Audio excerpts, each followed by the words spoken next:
So hello मेरे प्यारे students, कैसे हैं आप सब। आई होप आपका पढ़ाई बहुत बेहतरीन तरीके से चल रहा है। बोर्ड एग्जामिनेशन का तैयारी एकदम झकास लेवल पे चल रहा है। और मैंने भी आपके लिए जो जो वीडियोस बनाया आप प्लेलिस्ट में जाके चेक कर लिए होंगे। I am pretty much sure.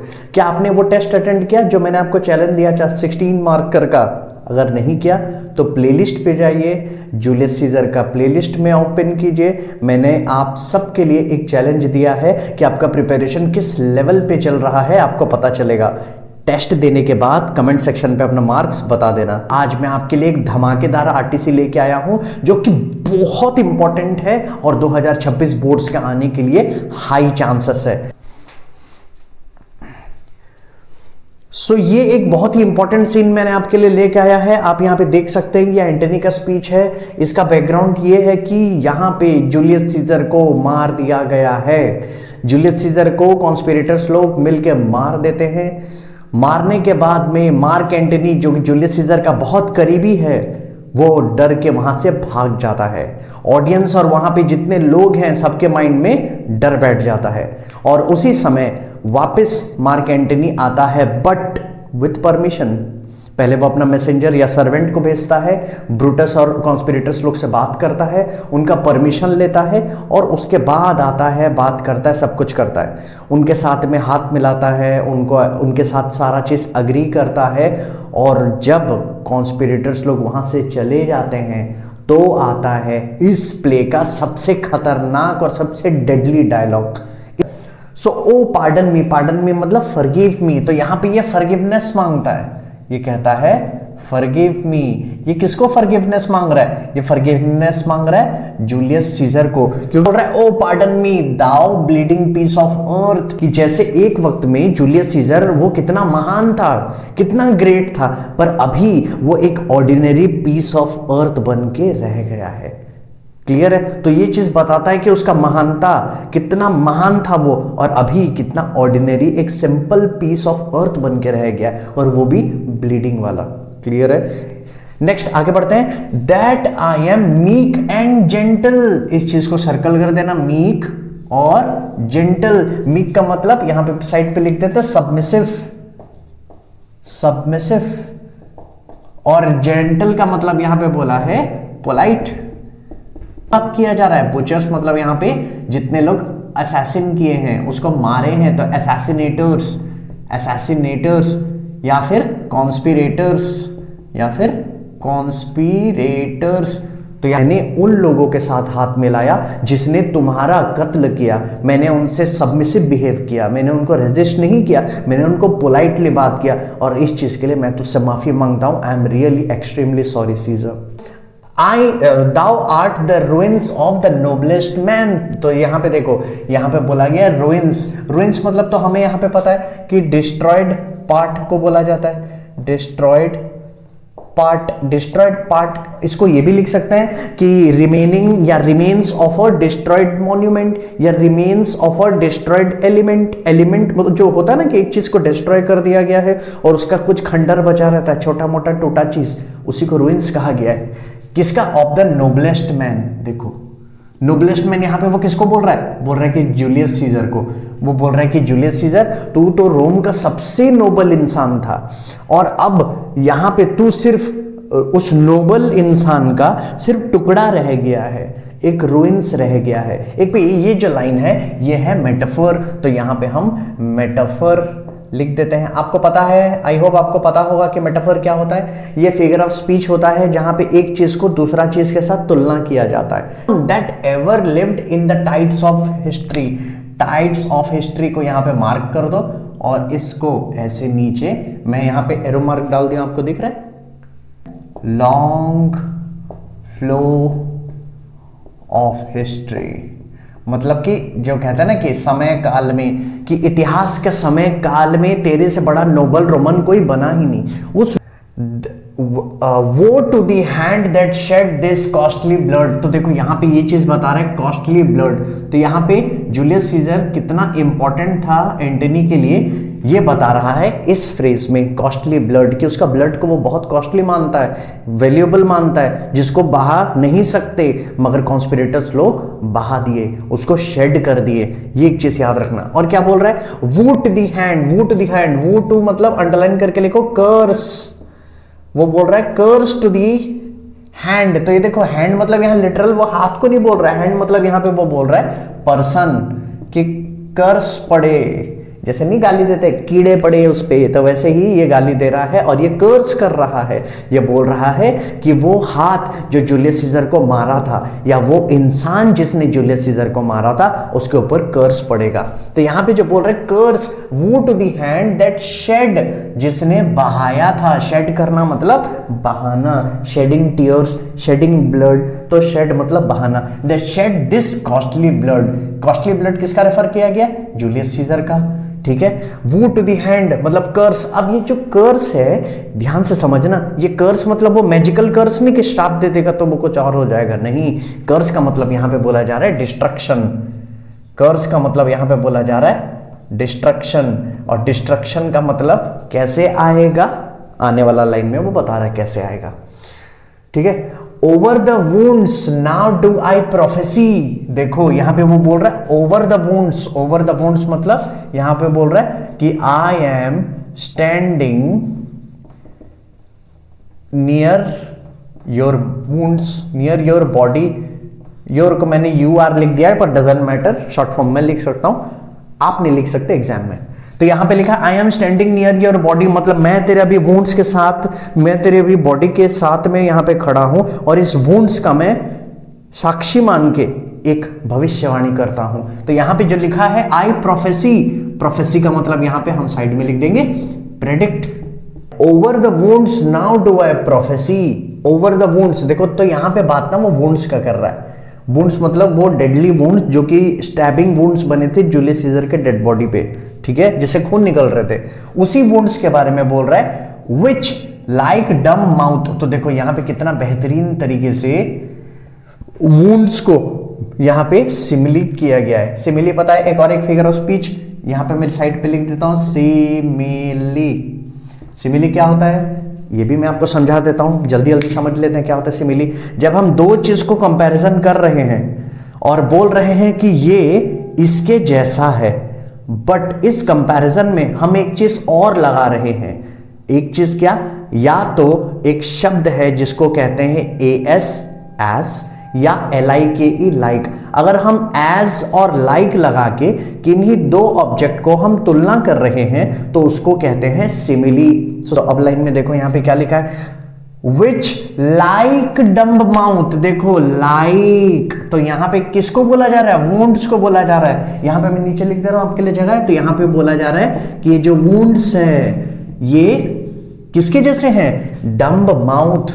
तो यहां पे डम्ब माउथ, डम्ब माउथ का मतलब वो साइलेंट माउथ, वो स्पीचलेस माउथ।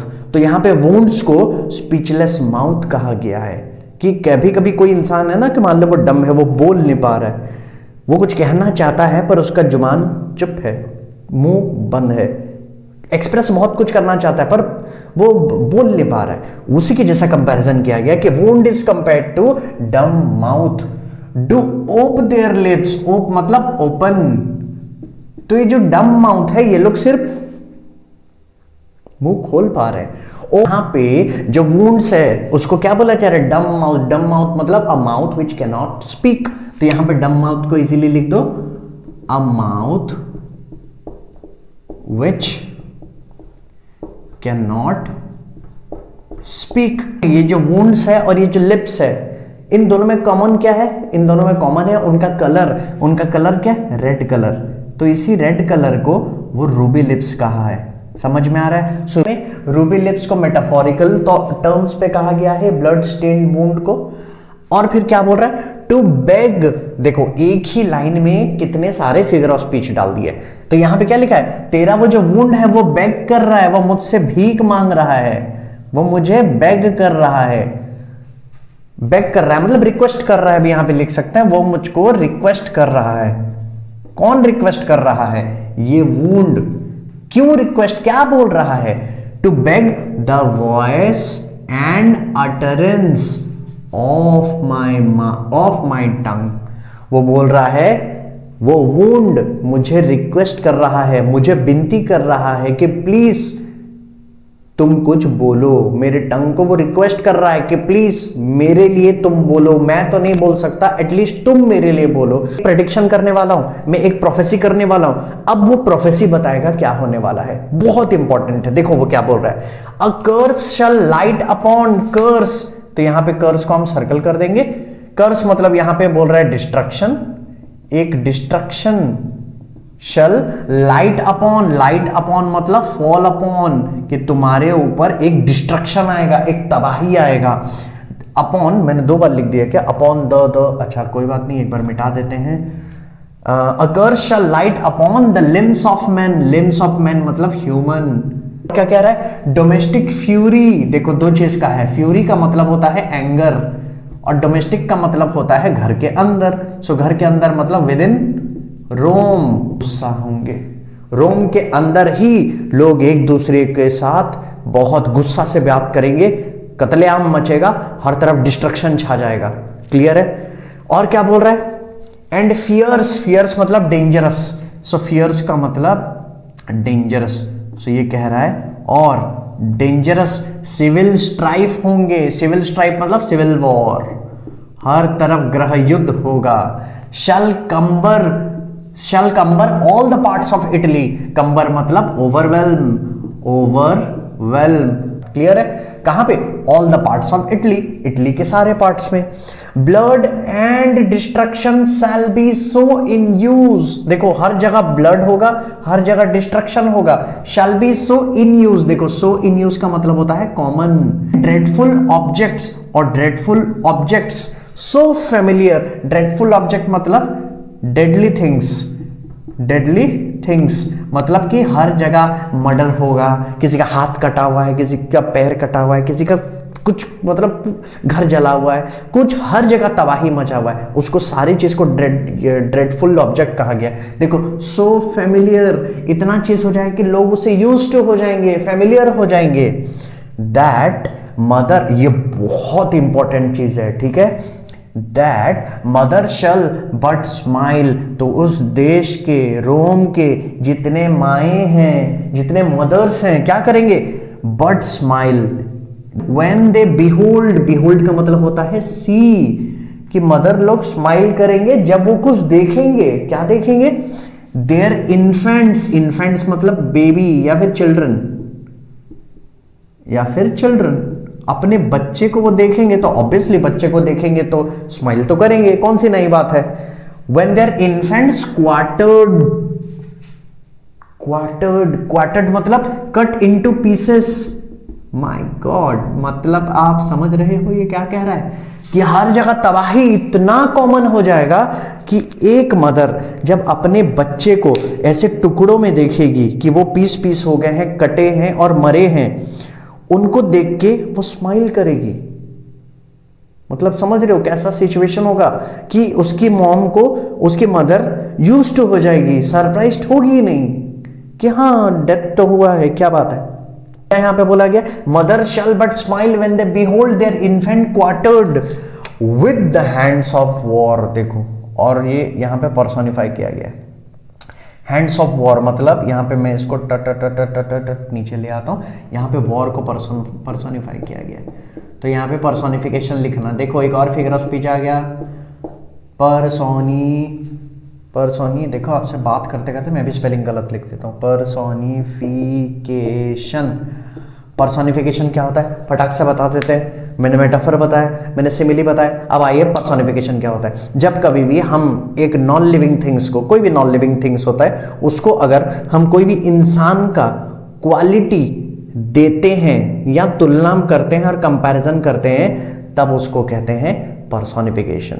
हंग्री इंजन, एक engine non living part, hungry जो कि ह्यूमन क्वालिटीज होता है, हंगर जिसमें रहता है, अब हम उसको यहां पे दे दिया हंग्री इंजन, तो ये हंग्री इंजन क्या बन गया, पर्सोनिफिकेशन। तो मतलब समझना, वॉर जिसको पर्सोनिफाई किया गया एक ऐसे इंसान से जो कि जाके सबको काट रहा है। क्या बोला गया?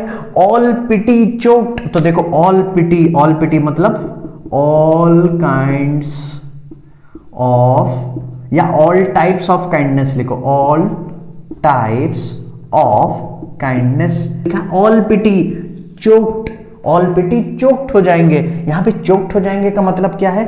चोक्ड हो जाएंगे का मतलब होता है मर जाएंगे, घुट जाएंगे, खत्म हो जाएंगे, सफोकेट हो जाएंगे। तो यहां पे चोक्ड का मतलब suffocate, suffocate with custom of fell deed. Custom मतलब habit of फेल्डीड्स।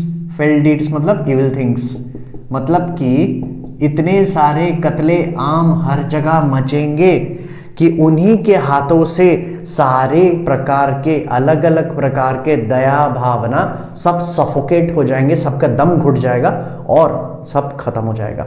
And seizure spirit, scissor का जो स्पिरिट है, सीजर का जो घोस्ट है, मतलब सीजर का भूत आएगा, सीजर का आत्मा आएगा। खतरनाक बात बोल रहा है देखो। Ranging for revenge, ranging for revenge का मतलब रोमिंग फॉर रिवेंज। और सीजर का घोस्ट जो है वो क्या करता रहेगा? घूमता रहेगा बदला लेने के लिए, तड़पती आत्मा के जैसा। सीजर को तो मार दिए ना, मगर उसका स्पिरिट आएगा बदला लेने के लिए। कितना and seizure spirit ranging for revenge with 8। बहुत इंपॉर्टेंट, अगर वो अकेला नहीं घूमेगा, उसके साथ कोई और भी आएगा। 2 जन मिल के साथ में घूमेंगे, उसके साथ 2 जन मिल के कौन घूमेंगे? यह एट। अब ये कौन है?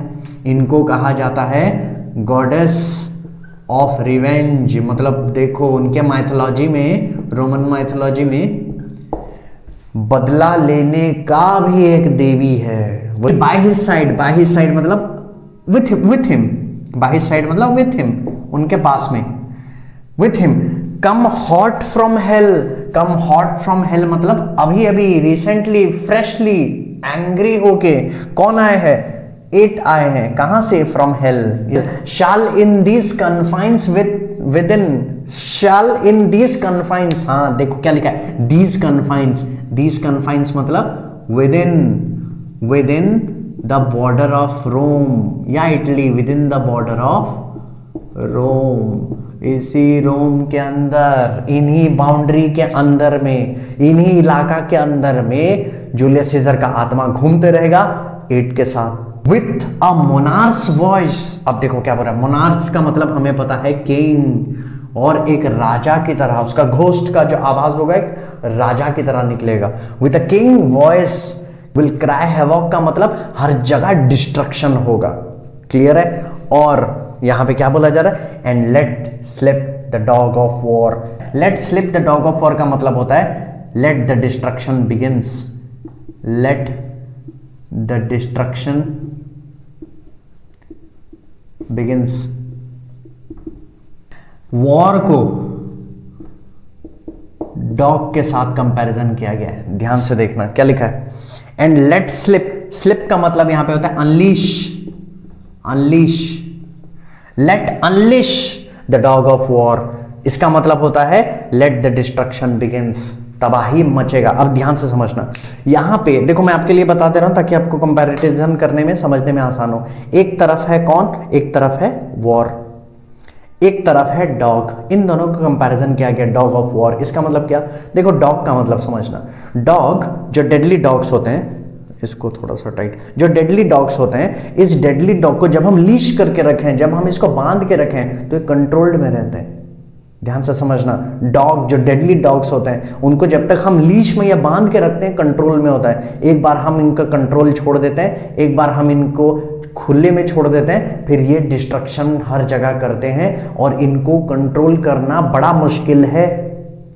समझ में आ रहा है? उसी हिसाब से वॉर का बात किया गया है कि वॉर को जब तक कंट्रोल्ड में रखा जाए, जब तक स्टार्ट ना किया जाए, it is well and fine. एक बार हम इसको अनलिश कर देंगे, एक बार हम इसको जाने देंगे, एक बार हम इसको खुला छोड़ देंगे, ये भी कत्लेआम मचाएगा, इसको कंट्रोल करना मुश्किल हो जाएगा। इसीलिए यहां पे डॉग को वॉर के साथ कंपेयर किया गया है कि डॉग को अनलिश करने से डिस्ट्रक्शन होता है, अनेबल टू कंट्रोल, वॉर को अनलिश कर देने से डिस्ट्रक्शन होता है, unable to control. Dogs of war that this foul deed shall smell, देखो यहां पे क्या बोला गया है, फाउल डीड। अब थोड़ा सा यहां ज्यादा रेड रेड हो गया, मैं ब्लैक से लिख रहा हूं। तो यहां पे जो फाउल डीड का बात किया जा रहा है, ये फाउल डीड किसका बोला जा रहा है, जूलियस सीजर का मर्डर, कि तुमने ये जो फाउल डीड किया है ना, ये जो जूलियस सीजर का मर्डर किया है, इसी के वजह से shall smell above the earth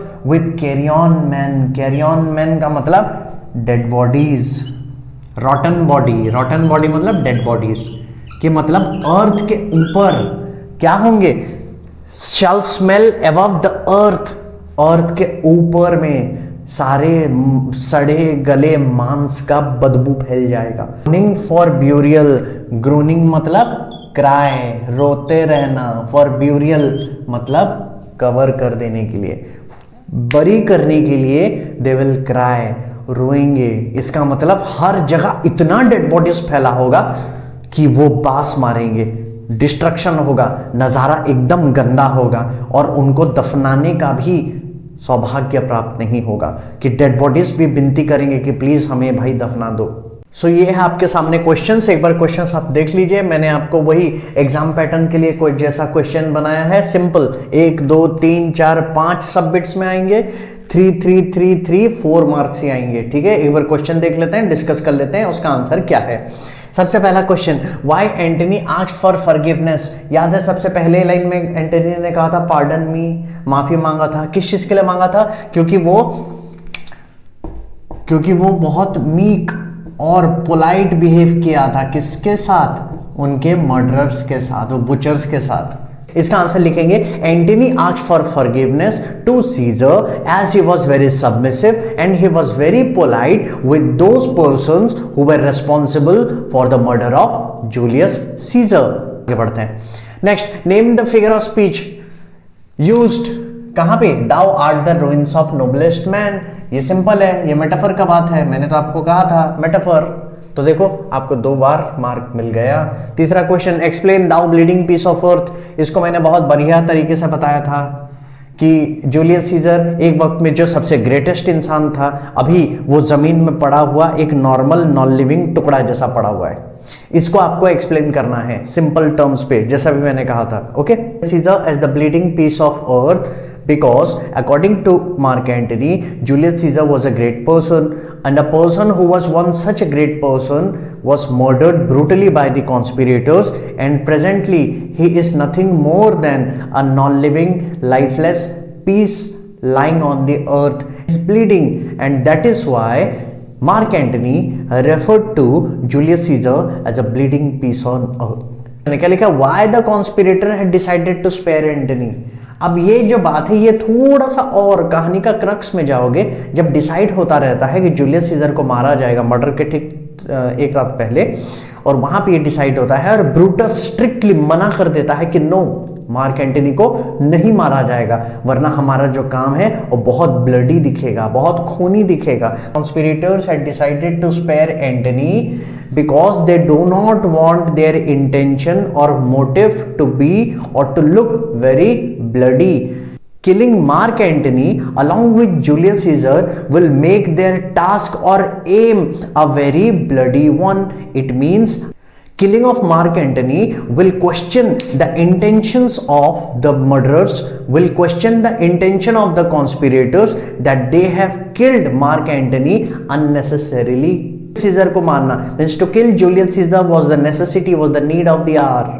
According to the conspirators, they have to kill Julius Caesar because it is for the welfare of the Rome. But killing Mark Antony along with Julius Caesar will make their task or their objective a very bloody one. Unnecessary killing of Mark Antony will do nothing good for them. It will only hamper their ideals, their objective, their mission. That is why they have decided not to kill Mark Antony. मैंने तो बड़ा सा answer बता दिया, इसका छोटा सा part बना के आपको लिखना या कंप्रेस करके लिख देना, काम खत्म। या फिर एक लाइन में लिख देना, conspirator do not want their task to seem too bloody and that is why they decided to not to kill or to spare the life of Mark Antony. Clear है। Next, upon which conditions Antony was allowed to speak at Caesar's funeral. मैंने कहा ना वो 3 condition, और यही वाला आपका 2025 का बोर्ड का क्वेश्चन में भी आया था, मैंने उसके लिए भी वीडियो बनाया है, जाके प्लेलिस्ट में चेक कर लीजिएगा। तो ये 3 कंडीशन मार्क एंटनी ने लिया था, मार्क एंटनी के सामने रखा गया था 3 शर्त। तुम जूलियस सीजर का बॉडी का चार्ज तो ले सकते हो, मगर हमारे अगेंस्ट में तुम नहीं बोलोगे। दूसरा, तुम वहां पे जब जाओगे बोलोगे तो ये बोलना कि मैंने इनका परमिशन से बोल रहा हूं। किनका परमिशन से? इन्हीं कॉन्स्पिरेटर्स का परमिशन लेके मैं आया हूं, ठीक है। और तीसरा, तुम तब बोलोगे जब मैं, यानी कि ब्रूटस बोलता है, तुम तब बोलोगे जब मैं वहां बोल चुका होऊंगा, और तुम उसी जगह से बोलोगे जहां पे मैं स्पीच दिया होऊंगा। सो first condition, you can take the charge of Julius Caesar's body, but you will not blame us. Second condition, you can speak as much as you want, but you will say that you are speaking here only with our permission. Third condition, you will speak on the same platform, but after the speech of Brutus. Got it? These are the 3 conditions upon which Antony was allowed to speak at Caesar's funeral. Simple, 3 mark मिल गया। Clear है? समझ में आ रहा है कि हम कैसे क्वेश्चन डिस्कस कर रहे हैं? तो हमारा 3-3-6 मार्क का हो चुका है। Next, according to Antony what would be the situation of Italy. तो यहां पे देखो उसके साथ में और एक चीज आया है, why and how mothers would behave strangely. तो यहां पे क्या बोला गया है? What would be the situation of Rome. यहां पे हम लोग डिस्कस किए थे, हर जगह सिविल वॉर होगा, हर जगह सिविल वॉर होगा, हर जगह किलिंग होगा, हर जगह डिस्ट्रक्शन होगा, डेथ कॉमन हो जाएगा, ठीक है। ये सारे कंडीशंस थे, ये सारे सिचुएशन इटली में होंगे। Why and how mother would behave strangely. तो देखो यहां पे मदर को कैसा रिएक्ट करना चाहिए? क्राई करना चाहिए, रोना चाहिए। कब? जब उनका बेबी या उसके चिल्ड्रन का डेथ हो जाए, बट वो स्माइल करेगी। और यही रोने की जगह में जब वो हंसेगी, यही वो स्ट्रेंज बिहेवियर है। वाई लिखा गया है और हाउ लिखा गया है, बिहेव स्ट्रेंजली। यहां पे लिखना, हाउ की जगह में लिखना ये कि क्राई करने की जगह में वो स्माइल करेगी, और वाई की जगह में लिखना कि इतना डेथ और डिस्ट्रक्शन कॉमन हो जाएगा कि उसके वजह से वो ऐसा स्ट्रेंज बिहेव करेगी। तो यहां पे एक बार क्वेश्चन क्या लिखा है? According to Antony what would be the situation of Italy. According to Antony the situation of Italy would be as follows. बिटवाइज बना लेना। सबसे पहला, death and destruction will be common in all parts of the Italy. Serious और dangerous civil war will happen at every part of Italy. Death and destruction will be so common that people will get used to it. इनमें से कोई भी answer लिख लेना, ठीक है। All the mothers of Rome, they would smile upon seeing the dead bodies or chopped up pieces of their children. This is the strange behavior that instead of crying, they are smiling because they are so used to death and destruction that killing or the death of their children is not news to them. What Antony said about the spirit of Caesar, who is it and where it resides. तो यहाँ पे eight के बारे में हमने कहा था, ये कौन है? ये है goddess of revenge. Goddess of revenge ये कहां पे रहती है? ये हेल पे रहती है। What Antony said about the spirit of Caesar? Antony said that the ghost or the spirit of Caesar will wander, will roam. Antony said about the spirit of Caesar. Antony said that the ghost or the spirit of Caesar would roam around for revenge, and along with him there